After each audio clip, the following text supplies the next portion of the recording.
레아가 야곱에게 낳은 딸 디나가 그 땅에 딸들을 보러 나갔더니 히위 족속 중 하몰의 아들 그 땅의 추장 세겜이 그를 보고 끌어들여 강간하여 욕되게 하고 그 마음이 깊이 야곱의 딸 디나에게 연연하며 그 소녀를 사랑하여 그의 마음을 말로 위로하고 그의 아버지 하몰에게 청하여 이르되 이 소녀를 내 아내로 얻게 하여 주소서 하였더라. 야곱이 그 딸 디나를 그가 더럽혔다 함을 들었으나 자기 아들들이 들에서 목축함으로 그들이 돌아오기까지 잠잠하였고. 아멘. 창세기 33장에서 야곱의 실수를 살펴보았습니다. 형의 눈길을 피해 외삼촌이 살고 있는 밧단 아람으로 가는 길에 루스 들녘에서 여호와 하나님을 만난 야곱은 평안히 돌아오게 하시면 바로 이곳에 하나님의 집을 세우겠습니다 라고 소원을 하였습니다. 하지만 야곱은 그 소원을 까마득하게 잊어버리고 베델이 아닌 세겜의 자리를 잡았습니다. 그런데 이어지는 오늘 말씀에서 이러한 야곱의 실수가 그의 딸을 통한 가정에 큰 불행을 초래하게 되었고 이 일로 인해 야곱은 분노와 커다란 두려움에 사로잡히게 되는 경험을 하게 됩니다. 디나 사건이라 함은 야곱의 가족이 세겜에 머무는 동안 야곱의 딸 디나가 그 땅의 딸들을 보려고 나갔습니다.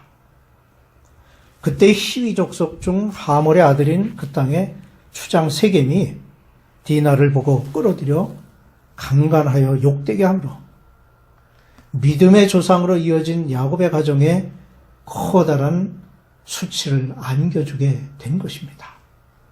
주석가들은 디나가 세겜에서 가족이 머무는 그 동안에 야곱의 딸 그 디나가 나이가 대략 14세에서 15세 정도였을 것이라고 말합니다.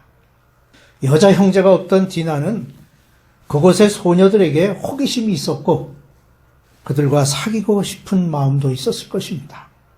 그런데 세겜에 속한 히위 족속은 가나안 족속으로 후일에 하나님께서 그들을 진멸하도록 하셨지만 완전히 진멸하지 못함으로 그들은 이스라엘을 시험하는 올무가 되었습니다. 신명기 7장 2절에 네 하나님 여호와께서 그들을 내게 넘겨 내게 치게 하시리니 그때에 너는 그들을 진멸할 것이라고 하셨지만 그들을 진멸하지 못했습니다. 처음에는 야곱과 하몰이 관계가 좋았습니다. 야곱은 하몰의 아들들에게서 밭을 샀고 하몰은 야곱의 가족이 세겜에 머무는 것을 허락하였습니다. 이 사람들은 우리와 친목하고 이 땅은 넓어 그들을 용납할 만하니 그들이 여기서 거주하며 매매하게 하고 우리가 그들의 딸들을 아내로 데려오고 우리 딸들도 그들에게 주자. 창세기 34장 21절 말씀입니다. 이렇게 좋은 관계였습니다. 하지만 디나의 사건으로 이들의 관계는 극도로 악화되었고 하몰은 야곱의 두 아들 시므온과 레위에 의해서 죽임을 당하게 됩니다.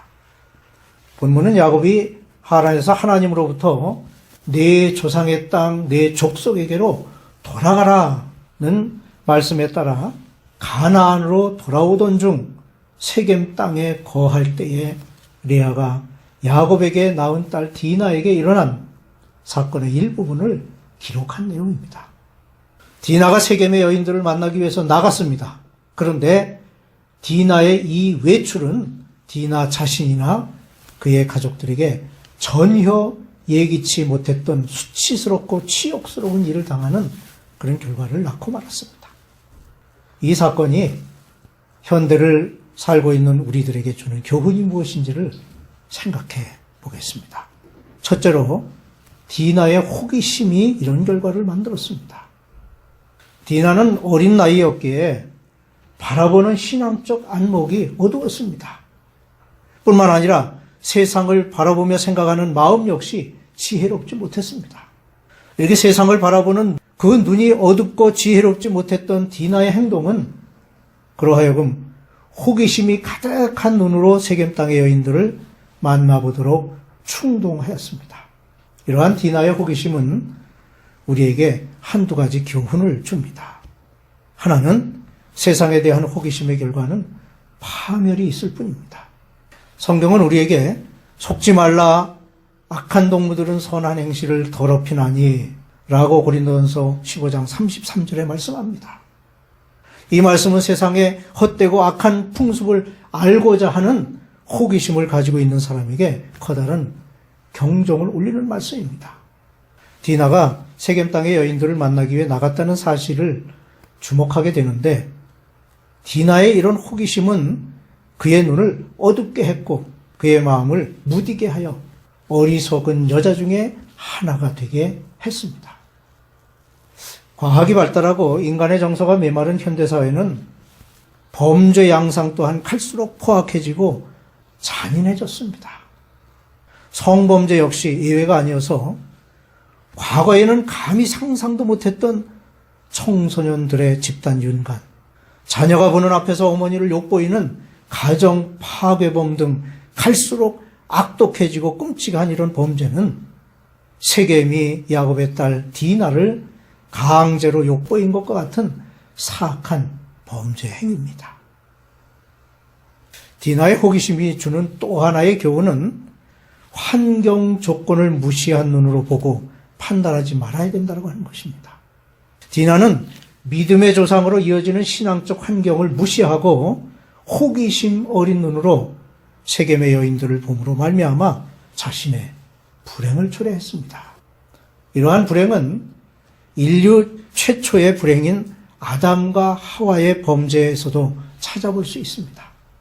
즉, 선악과를 바라본 하와의 호기심이 인류가 원죄를 갖게 되는 동기가 되었던 것입니다. 선악과를 바라본 이 하와의 호기심, 바로 그것이 인류의 원죄를 갖게 했다라고 하는 것입니다. 이와 같이 우리 또한 우리가 가지고 있는 신앙적 환경 조건을 무시함으로 세상으로부터 씻을 수 없는 치욕을 당할 수 있다고 하는 것입니다. 둘째로 생각할 것은 부모가 자녀에 대해 소홀히 하지 말아야 합니다. 맹모 삼천지교라는 말이 있죠. 맹자의 어머니가 자기 아들 맹자를 정말 올바로 가르치기 위해서 그의 집을 3번 옮겼다는 그 고사에서 유래된 그런 말이죠. 그런데 야곱은 부딪히는 여러 가지 상황들 속에서 딸 디나에 대한 관심이 소홀했음을 알 수가 있습니다. 우선 환경 선택에 깊은 관심을 가졌어야 했습니다. 야곱은 자녀들을 위한 환경 선택에 너무 소홀했습니다. 당시 세겜 땅의 도덕적 환경은 디나의 사건을 통해서 보는 것과 같이 매우 타락한 상태였습니다. 그런데 야곱은 그곳에 자기의 장막을 쳤습니다. 이와 같이 부모의 잘못된 선택은 디나에게 호기심을 갖게 하였고 그 결과 야곱 가족 전체에게 수치와 치욕을 남길 수밖에 없었습니다. 다음으로 자녀들의 생활에 관심을 가졌어야 했습니다.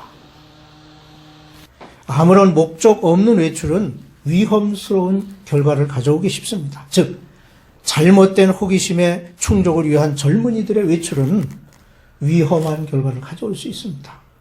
왜냐하면 이들은 미숙하기 때문에 분별력이 약하여 유혹당하기 쉽기 때문입니다. 야곱이나 레아는 아직 분별력이 약한 그의 딸 디나의 사생활에 관심을 가졌어야 했습니다. 하지만 디나의 부모는 딸에 대한 무관심으로 큰 수치를 당하게 되었고 디나는 보호받아야 할 시기에 부모의 관심 소홀로 인해 불행을 초래했다고 볼 수 있습니다. 또 무엇보다도 신앙의 부모들은 자녀들의 신앙 교육에 더욱 관심을 가져야 합니다. 수십 년 전의 이야기입니다. 미국 테네시주 내시빌시의 미성년 담당 판사인 테덤 씨는 다음과 같이 말했습니다. 나는 4,800명이나 되는 17세 이하의 범죄 청소년의 재판을 담당했습니다. 이렇게 많은 청소년 범죄자들 중에 29명만이 교회에 정기적으로 다닌 기록이 있었습니다. 그리고 이 4,800명의 청소년의 부모 중에 교회에 성실히 다닌 부모가 있는 가정은 하나도 없었습니다. 그렇습니다. 신앙교육은 자녀들로 하여금 불신앙, 부도덕, 그리고 이방 종교로부터 자신을 성별하게 하는 능력을 갖게 합니다. 야곱은 디나에게 세겜의 족장들과 자기 자신을 구별할 수 있도록 보다 충실한 신앙교육을 했어야만 했습니다. 그리고 디나가 항상 신앙생활을 통한 정결한 삶 속에서 정숙한 여자의 품위를 잃지 않도록 항상 관심을 가졌어야 했습니다. 성경은 항상 우리에게 사람이 무엇으로 심든지 그대로 거두리라고 말씀합니다. 이 말씀이 의미심장한 것은 우리가 자녀들에게 좋은 환경을 만들어주는 일에 보다 관심을 가져야 할 것이며 또한 자녀들의 사생활에 보다 깊은 관심과 애정을 가져야 함을 일깨워 줍니다. 그리고 그들의 신앙을 따라 정결한 삶을 유지하도록 부모로서 최대의 관심을 가지고 양육하게 되면 그 자녀는 결코 하나님의 뜻과 부모의 기대를 저버리지 않고 성별된 그리스도인으로서의 충실한 삶을 살아갈 것입니다.